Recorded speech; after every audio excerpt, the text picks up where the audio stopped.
가난한 사람은 별 지랄을 다해도 더 가난해지고 부자들은 숨만 쉬어도 부자가 되어가는 중산층이 사라져가는 망국의 시대. 앞으로 불과 몇 년 후 여러분들은 1% 기득권층의 노예로 살아가게 됩니다. 나라에서는 서민들을 위해 복지와 기타 명목으로 아주 많은 예산을 편성한 척하지만 결과는 양극화가 매년 더 심해지고 있죠.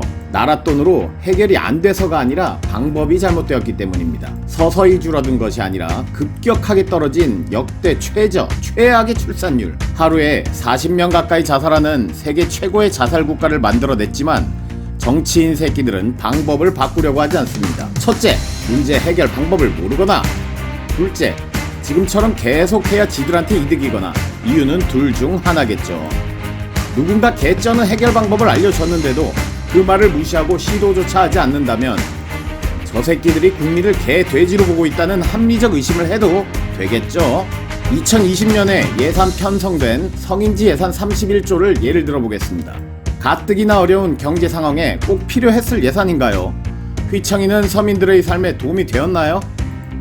이런 쓸모없는 예산들이 모이고 모여 무려 수백조가 매년 낭비되고 있고, 이런 엉터리 예산이나 짜는 정치인 새끼들이 경제 살려보겠다고 예산 가지고 쇼를 하고 있으니 어디에 어떻게 쓰이는지도 제대로 알 수도 없어 우리의 혈세가 눈먼 돈이 되어 사라집니다. 그 예로 신생아 한 명당 1억 원씩 주고도 남았을 그 많은 예산 매년 늘리면서 대체 다 어디다 갖다 쓴 거지 아시는 분 계신가요? 아이가 매년 50만 명 태어난다고 가정을 했대.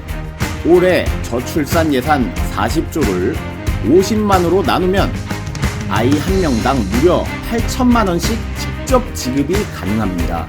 애 낳으면 한 명당 5천만 원씩 주자던 천재적인 저출산 대책 아이디어에 손가락질을 하더니 올해 출산이 고작 25만 명 정도 예상되는 지금 아이 부모님들은 고작 얼마의 지원을 받으셨나요? 그 수십조 예산 어떤 새끼들이 다 꿀꺽했을까요? 이제 이쯤에서 한 가지 질문 드리겠습니다. 어차피 국민들을 위해 쓸 돈이었다면 굳이 중간에 어딜 거쳐서 줄 필요가 있을까요? 자 적당히들 드시고 A기관 꿀꺽, B기관 꿀꺽, C기관 꿀꺽, D기관 꿀꺽. 국민들은 왜 이것뿐이냐 이렇게 되는 겁니다. 그 유통 과정에서 과도한 수수료가 떼이기도 하고 높은 확률로 전달이 안 되기도 합니다.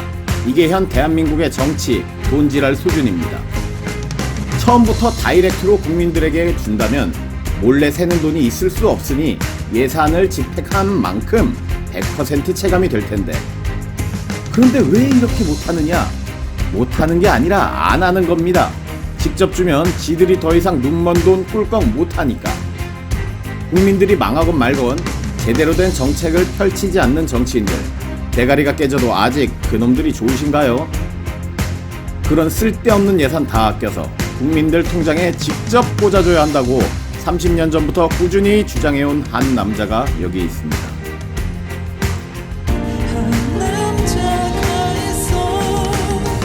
더 이상 가난에 굶주려 죽는 사람이 없는 사회, 빈곤층 없이 모든 국민이 중산층부터 시작인 사회, 굶주림을 막을 상수가 존재하는 함수의 사회, 국민들이 월 150만원 이상을 국민배당금으로 돌려받는 사회, 바로 중산주의를 주장하는 허경영입니다. 배당금은 중간에 몰래 새는 돈 없이 가계를 안정시켜 인구 절벽을 막을 뿐 아니라 시장을 활성화시키니 국가 발전으로 이어집니다. 나라에 돈이 없는 것이 아니라 도둑놈이 많은 것이다. 라는 현실 고증 15지능 명언을 만든 이 남자.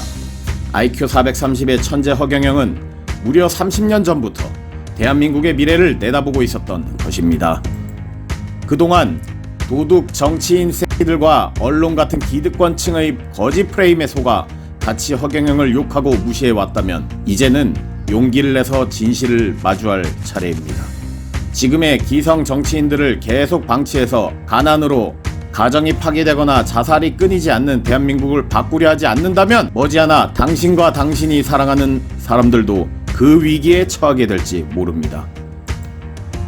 사람이 사람답게 사는 세상, 멀리서 헤매지 마세요. 지름길은 여러분 가까이에 있습니다. 허경영의 중산주의.